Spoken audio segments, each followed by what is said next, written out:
welcome back. Thank you so much for supporting my channel. Today I wanted to talk about my sleep system with my hammock. I just want to go over sort of the specs, how I set it up, one piece at a time. I want to show you the knots that I use. I have so been looking forward to making this video for you all. I pretty much have everything. The only thing I am waiting on now is a little bit of Zinget for my Ridgeline, which I might also use for my bear hang line. But anyways, without further ado, let's get right into it. Okay, so let's get the Ridgeline set up. As some of y'all may know from my hydration video, it freed up my side pockets that people would normally keep their water bottles in. So what I use them for is all of my string and suspension is in this bag, and I keep this out so I can actually grab it. That way, if it's raining or I'm just in a hurry to set up and, you know, whatever the circumstances might be, I just get right into it, right? So anyways, here's my Ridgeline. I got stakes, my tree straps, and a little bit of extra suspension cord and some backup cordage for, you know, just setting my tarp up in different configurations. So anyways, I'm going to hang up my Ridgeline and I'll show you the knots and stuff that I use.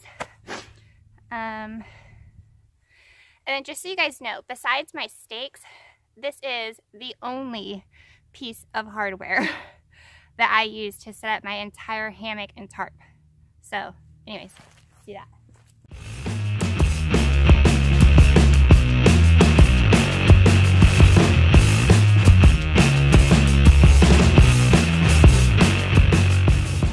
Okay, so I apologize that that frame got a little cut out, but okay, so this is the end that I do first. I wrap it around a tree and hook it onto the other end. I think that's pretty self-explanatory. I'm not going to talk about that anymore. So this end, I'll have to show you guys in better detail, but that is what the tension knot looks like. And y'all, I am still really new to this, so I don't know the names of the knots, but I'm going to show you how I do it. Okay, so down there is the whatever end that is, and this is, what do they call it, the working end? Okay, so I'm going to show you how I do it. So I just create, I'm going to do it a little bit more down, a loop like that. I'm filming this very weird, so I hope y'all can see this. And again, I am new at this, so I don't know the names of these. If you know, put it in the comments, because somebody might be wondering, and I'm sorry, I just don't know. So anyways, I'm going to wrap it around the tree. Right? Okay. And then this will go back through that loop. And then I'm going to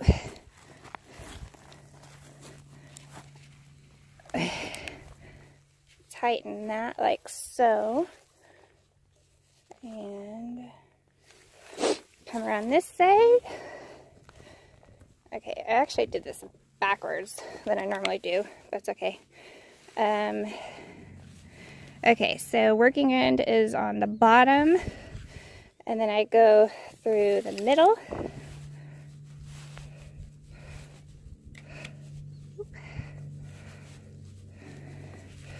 3 times.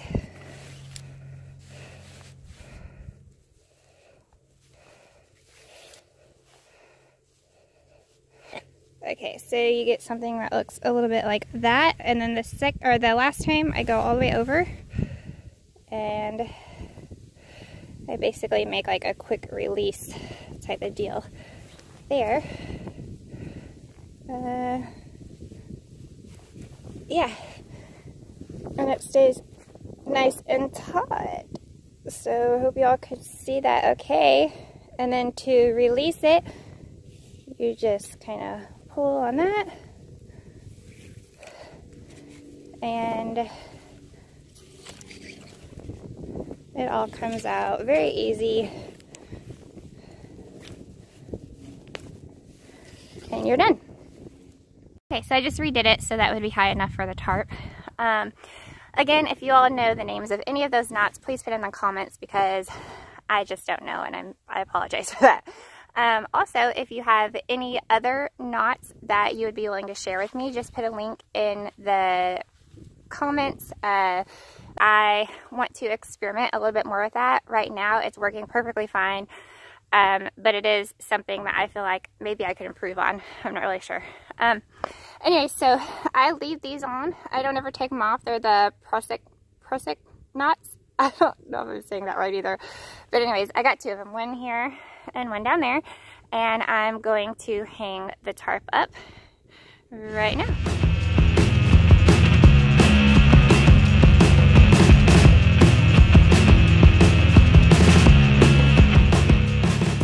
Okay, so there she is in all her glory. Okay, so it might be a little bit difficult to tell what I've done here, but that's all I did. I just don't think that it needs explaining. Okay, and then this is the Prusik knot just to show you, and then you just pull it and it'll be tensioned up. I'm not going to go over how I put those on because you could just look that up. I'll put a link in the description below if you're curious about those. Oh, and then this is a loofah that I just took apart for a DIY snake skin. It cost about $1 and it does just fine. So there's that. I got my tarp up, and normally since I already have this bag out, it's got my tree straps in it, I would go ahead and put that up the same time I'm putting my Ridgeline up, but that's okay. I'm gonna go ahead and do it now. So my tree straps are from Hummingbird Hammocks, and the Whoopie slings are attached to them, and that is pretty much all it is, and then 5 foot of tree strap. So I'm gonna go ahead and put those up. I'll be right back.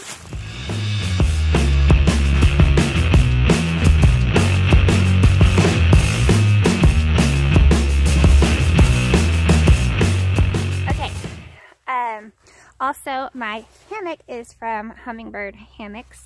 The single hammock they have, I think, is it's like 5 ounces ish, and then I got the single plus, which means it's wider and it might be a little bit longer. I can't remember, but you just have more room. You can get a diagonal lay if that's what you're going for and that kind of thing. There's more room in the hammock for my gear.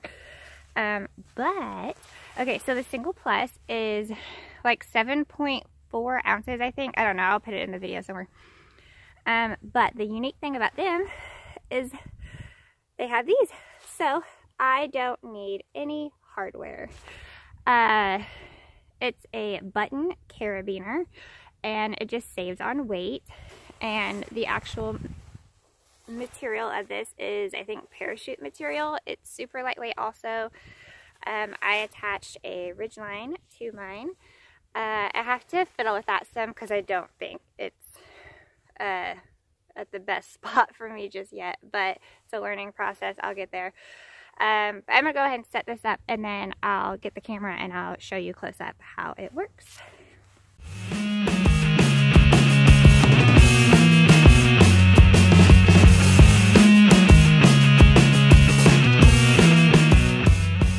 Okay, so this side is the end of my tree strap with the Whoopie sling, and then this is my button carabiner. So basically, you just put that in there, and then there's a loop, and then that's it.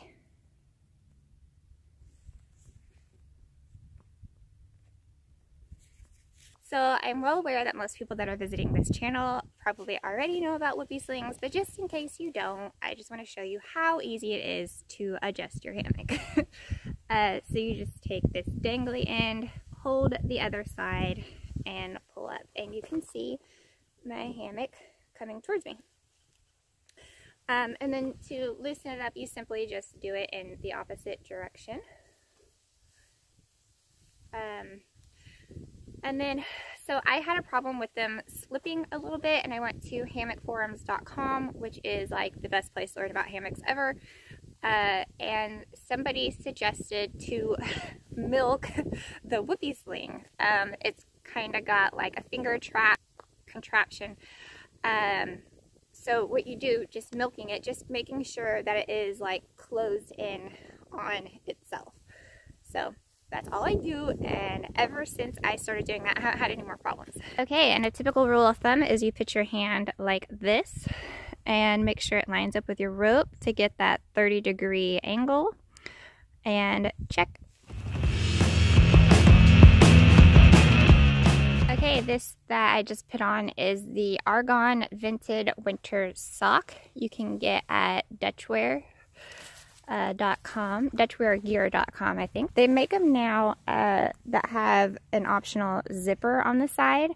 When I bought mine, that was an option, but it's not hard at all to just slide it over you when you're laying in there and cinch it up. I don't think it's worth the extra weight of the zipper. But anyways, what this does is it is water and wind resistant. So it will protect your underquilt. But mainly what I'm using it for is for the windproof properties. On a really windy day, it doesn't matter how low I get my tarp down, I will still lose some of that heat in my underquilt from the wind. It just seeps in. So I can retain some of that heat. I'll get an extra 10 to 15 degrees in there. It creates kind of like a subclimate, I guess, if you will. And it just keeps you quite a bit warmer.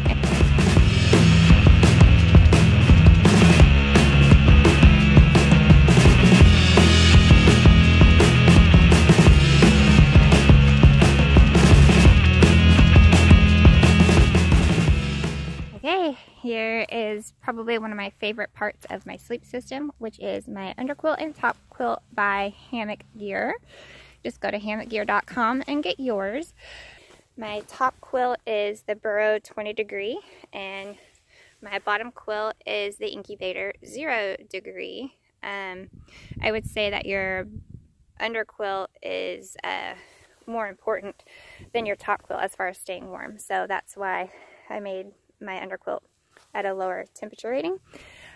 Also, these are both the Econ versions, which I could be wrong about this, but from my understanding, they got a whole bunch of material at a really good price, and they're able to sell it to us for a really good price. So it is a very limited thing. It does make your quilt weigh a little bit more, but to me it's worth it. It has more weather resistant properties and will protect your down better. So there are pros to it.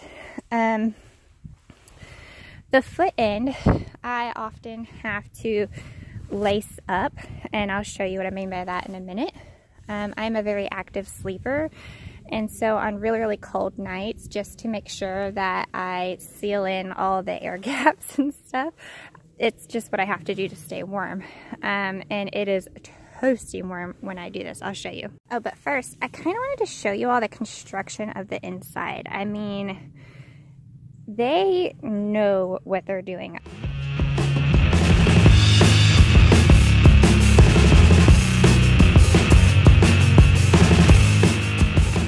Okay, so this is what I was talking about when I said I lace it up. So let me grab these sides, and it will just cinch it in around me. Oops. And then I'll just tie it like you normally would a shoelace with a bow at the end.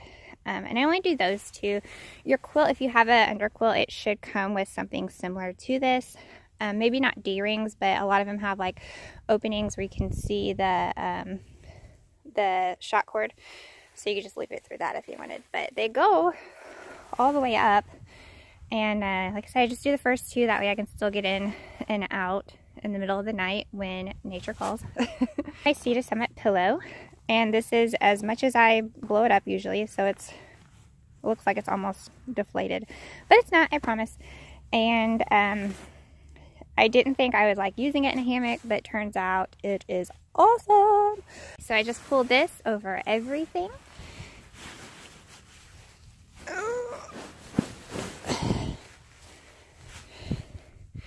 And then that is my entire sleep system, and it's glorious, and I love it so much.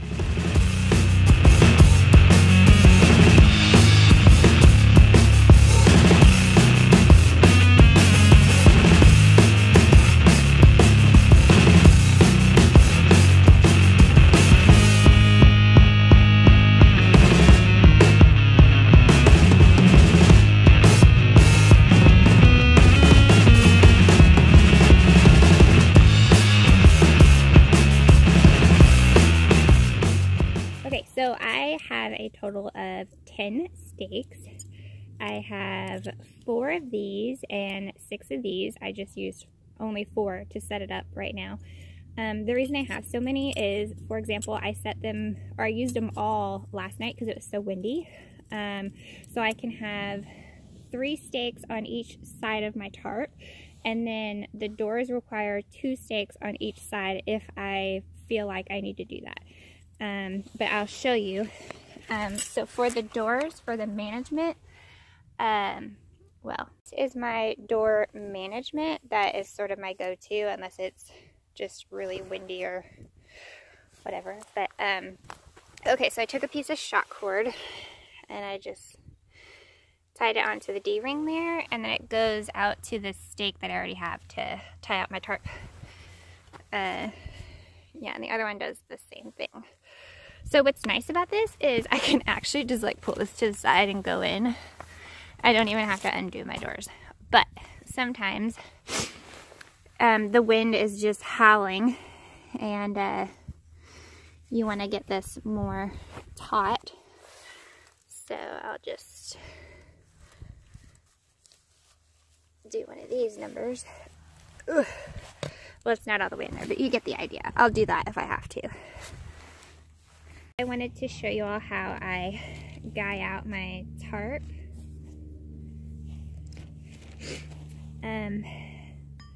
Okay, so I just put that over there. Oops, can y'all see that? It just sort of, this is my working end, and it goes over the top. And then I just reach through and grab that. And put that in there, and it holds itself. And I don't know what that knot is called. I have no business making a video on hammocks, but whatever. Anyways, and it's really easy to adjust, and there's no extra hardware needed. So, ta-da!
where I'm sleeping, while the bears around me be creeping.